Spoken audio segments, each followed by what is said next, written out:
A restaurant critic is basically employed to tell you how much pleasure your money can buy you. It's wonderful to see you. How are you, Jay Rayner? It's lovely to see you not at a table surrounded by cutlery.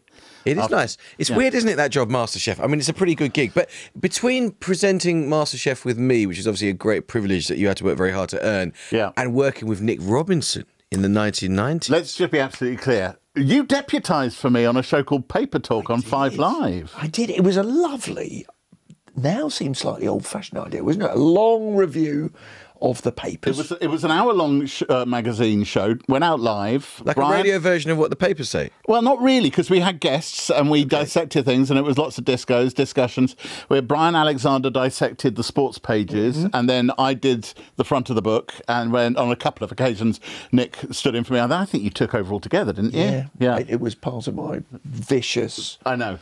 I was basically stabbed in the back by Nick Robinson and had to go and find a separate career, Amol. Well, and a career which involves eating an awful lot very often, which is rather nice, no? Well, I always say it's not an eating job, it's a writing job. And I do mean that, because when I go into a restaurant, there's 100 other people in there, it's a busy restaurant, and they're all doing the same as me. And then they go home. But I have to go home and turn it into 1,100 words that people are going to want to read more than they're going to want to read anything else. So I get paid for the writing, not for the eating. Now, let's talk about your moment of the week. What is your moment of the week? Beyond publishing the book, of course. Well, yeah, I have published a book. It's called Nights Out at Home. I was very struck, and there's a particular phrase that I have beef with, and I can use that phrase. There's a charity called Meals and More, which belongs to Breaks, which is the food service charity. And Meals and More have challenged the Chancellor to make sure that kids who need food are fed not just during the school term, but during the holidays. The phrase that's bothered me is the use of the phrase food poverty. We use it a lot. And I constantly, I've been railing against this for a long time, because there's no such thing as food poverty, there's just poverty. And the problem with the use of the term food poverty is that it encourages us to change the food system to make food even cheaper than it is, when the real problem is that we don't pay enough for our food, and that's why we've got a disfigured food system. So that if we start using this term food poverty and attaching to it, we can acknowledge there are people who don't have enough money, but they don't have enough money for a lot of things, including food. Then we risk further damaging what is already a difficult situation for farmers and food producers across the country. I'm not sure this was the light, happy moment of the week that you guys were hoping for. No, but there you are. But it's an intellectual challenge. Why is it that you cast the problem as that we don't pay enough for food, when some people would argue, and I'm not taking this position, just so you're clear, some people would argue that actually making healthy food cheaper is one of the great victories of modern civilization? Well, absolutely. And the economies of scale have been great, but you just have to look at what's happening to farming to see where we're at, and that self-sufficiency has dropped from a high. We'll never be self-sufficient in this country. We never have been. But in the 90s, we reached 78, 79% self-sufficiency. We're now at... The official figure is 60%, but I suspect when we get the final numbers through, it'll be nearer 55%. What do you mean self-sufficiency? That we feed ourselves on the ingredients we grow. And it is a moral good to be able to do that, because while we are producing the food that we need, we're not actually harvesting it from other countries. So the moment you get imports of food, you are basically annexing virtual hectares of other countries. And two things occur there. One, that food cannot stay where it is and feed the people there. And two, you have absolutely no idea the environmental methods that are being used. But isn't that trade making those countries richer? Trade is a brilliant, brilliant thing. But food is a very specific and rather unique trade, because it's something which maintains social cohesion. And it's also about comparative advantage in agriculture and where there is land that can produce well. We are capable of being much more self-sufficient in certain ingredients than we are. And the reason we're not is because we have given over control of the retail food market to just 12 companies.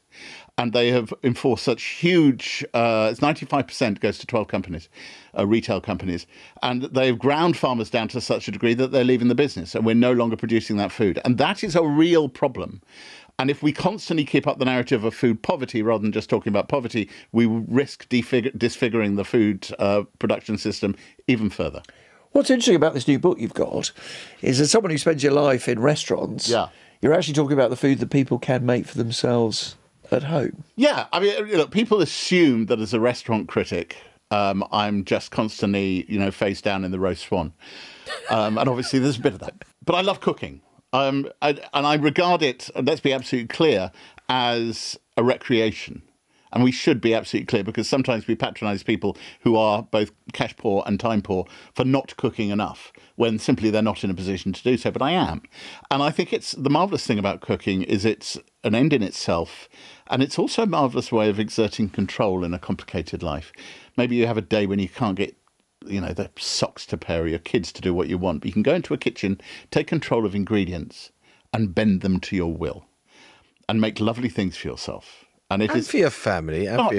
Absolutely. But feeding my family is a lovely thing to do, but they're just benefiting from the fact that I'm feeding myself. You cast yourself, Jay, if I may say, as a domestic dictator. You cast yourself as someone who goes into that kitchen and in a sort of strongman fashion finds a cabbage and thinks, I shall control thee. And actually, the glory of the cabbage is what you can do with it and delicious things you can cook with other people. It is an act of control, but it's an act of control in life. I think it's basically a way of forging order out of chaos.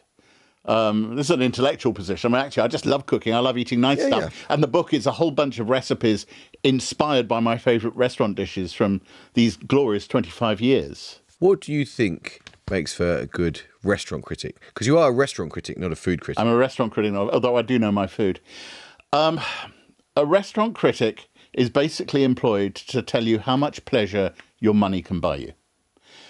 Now, every restaurant is basically a table, a plate, a knife and fork and a chair, a list of dishes. And I think the only way to do it is to approach it in the way that we approach everything. What's the story here? What are you going to make 1,100 words about? And please don't make that about what's been going on in your life for the first 5 paragraphs. That's not why they're reading it. It needs to be something that teases out a golden thread about the experience of eating together, eating in a room, what that space is about. Others have different views, of course, because the late, great Adrian Gill, A.A. Gill, did spend not just 5 paragraphs, but about 15 telling you what was going on in his life, and then did a little bit at the end about the food. Yeah, he was a beautiful writer of those things, although when he absolutely loved the restaurant, he didn't. If he really loved the restaurant, it would be restaurant from paragraph 1.